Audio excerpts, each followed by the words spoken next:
बहू, आज मेरा महारानी दाल खाने का मन कर रहा है, तो तुम एक काम करो, आज महारानी दाल बना लो। अच्छा ठीक है माँ जी। बहू, अरे ओ बहू। क्या हुआ माँ जी? छी, ये कैसी बेस्वाद दाल बनाई है, इसमें तो मसाला पता ही नहीं चल रहा। तेरी माँ ने तुझे कुछ सिखाया ही नहीं है।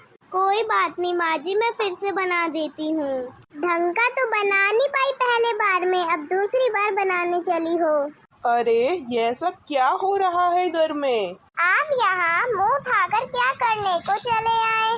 यह आपकी बेटी का घर है, कोई हॉस्पिटल नहीं कि जब मन करता है तब मुँह उठाकर चले आते हैं यहाँ। ऐसे ही अचानक से आकर मुझे डरा देते हैं। डरना तो आपको चाहिए ही, ऐसी हरकतें करेंगी तो डर तो लगेगा। आपकी हिम्मत कैसे हुई मेरी बेटी के ऊपर गर्मा गर्म दाल की कटोरी फेंकने की? यह दाल मेरे देह पर गिरी है, ऐसे माहौल में मैं अपनी बेटी को नहीं रहने दे सकता। हाँ तो ठीक है, अपनी बेटी को हमेशा हमेशा के लिए यहाँ से लेके चले जाओ। यह मेरे घर में नहीं रहेगी। खाना बनाना तो सिखाया नहीं तुम लोगों ने, चले हो मेरे ऊपर ड्रॉप झाड़ने।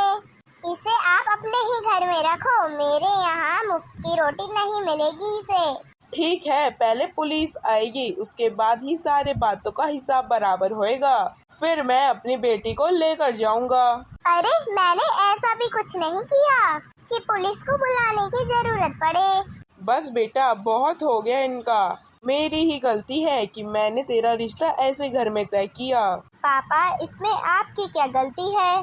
किसे पता था कि मेरी सास का स्वभाव ऐसा होगा। घर परिवार में यह सब होता ही रहता है, इतने आंसू बहाने की जरूरत नहीं है। तुम अपने कमरे में जाओ और भाई साहब आप अपने घर जाइए। इस बात को ज्यादा बढ़ाने की जरूरत नहीं है।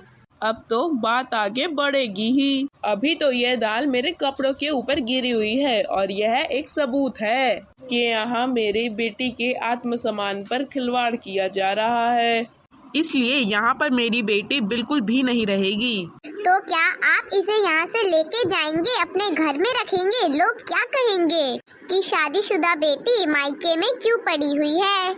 इसके बारे में आपको सोचने की जरूरत नहीं है, अपनी बेटी के बारे में सोचने का काम मेरा है। हेलो रवि बेटा, मैं तुम्हारे घर पर आया हूँ। तुम्हारी माँ ने मुझे गर्मा गर्म दाल से नहला दिया है। वह गर्मा गर्म दाल तुम्हारी बीवी के ऊपर पड़ने वाली थी। तुम्हें पता है ना कि तुम्हारी बीवी माँ बनने वाली है। अगर इस समय में कोई ऊंच नीच हो गई तो मेरी बेटी की जान की जिम्मेदारी किसे बनती है, जो तुम मेरी बेटी को यहाँ पर छोड़ के गए हो? यह आप क्या बोल रहे हैं पापा जी? क्या माँ ने ऐसा किया है? आप चिंता मत करिए, मैंने तो सोचा था कि माँ शालू को अपने पास बुला रही है तो उसकी देखभाल करेंगी, हमें भी उसकी चिंता नहीं रहेगी। और अगर ऐसी ही बात है तो आप शालू को अपने साथ लेकर ही जाइए, आगे मैं आकर सब कुछ संभाल लूंगा। बेटा, दामाद जी से बात हो गई है, तुम्हें किसी के बारे में सोचने की जरूरत नहीं है। तुम खुद का सामान पैक करो और चलो यहाँ से। अरे भाभी, आप कहीं जा रही हो क्या? हाँ बेटा, ये यहाँ पर अब नहीं रहेगी। मैंने देख लिया कि आपकी माँ जी इस पर कितना अत्याचार कर रही थी। माँ, मैंने पहले ही कहा था कि भाभी के साथ थोड़ा अच्छे से पेश आओ, लेकिन आप ही मेरी बात नहीं मानती थी। सास बनने के चक्कर में आपने भाभी को खुद से बहुत दूर कर दिया। हाँ?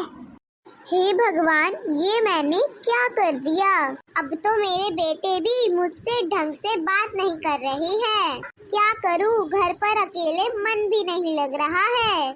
आज पड़ोसियों के यहाँ से बुलावा भी आया था। एक काम करती हूँ, वहीं चली जाती हूँ, कम से कम थोड़ी बहुत देर के लिए मन तो बहल जाएगा। क्या हुआ चाची जी, आप आज बहुत उदास लग रही हैं? भाभी नहीं आई है आपके साथ? नहीं बिटिया, वो अपने मायके गई हुई है। अच्छा, तभी उदास हो आप।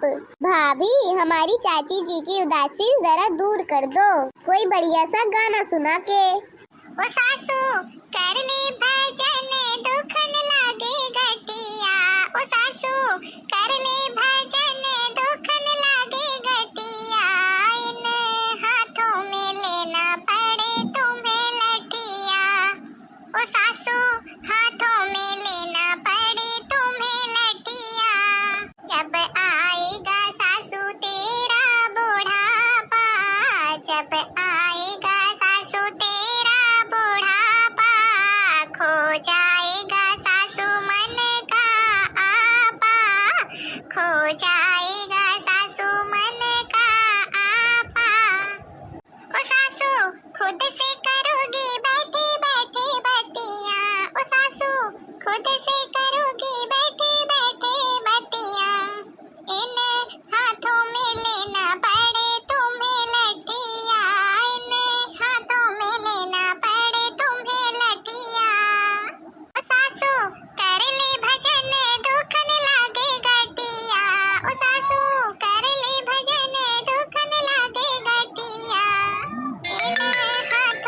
भर तुमने करी कमाई, वहाँ न जाए सासू फूटी पाई, वहाँ न जाए सासू फूटी पाई।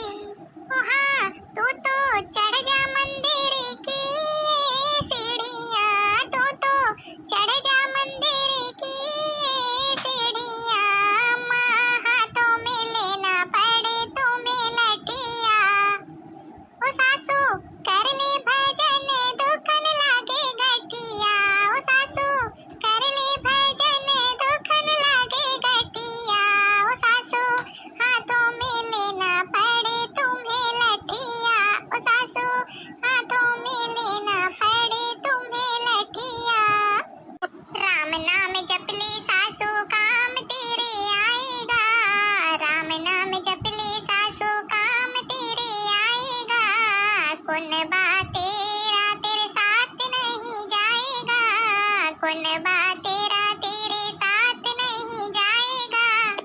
ओ सासू राम ही लगाए तेरी पार नैया, ओ सासू राम ही लगाए तेरी पार नैया, ओ सासू इन हाथों में लेना पड़े तुम्हें लठिया, ओ सासू हाथों में लेना पड़े तुम्हें लठिया, ओ सासू कर ले भजन दुखन लागे गठिया, ओ सासू कर ले भजन दुखन लागे गठिया, ओ सासू हाथों में लेना पड़े तुम्हें लठिया, ओ सासू हाथों में लेना पड़े तुम्हें लठिया, ओ सासू हाथों में लेना पड़े तुम्हें लठिया।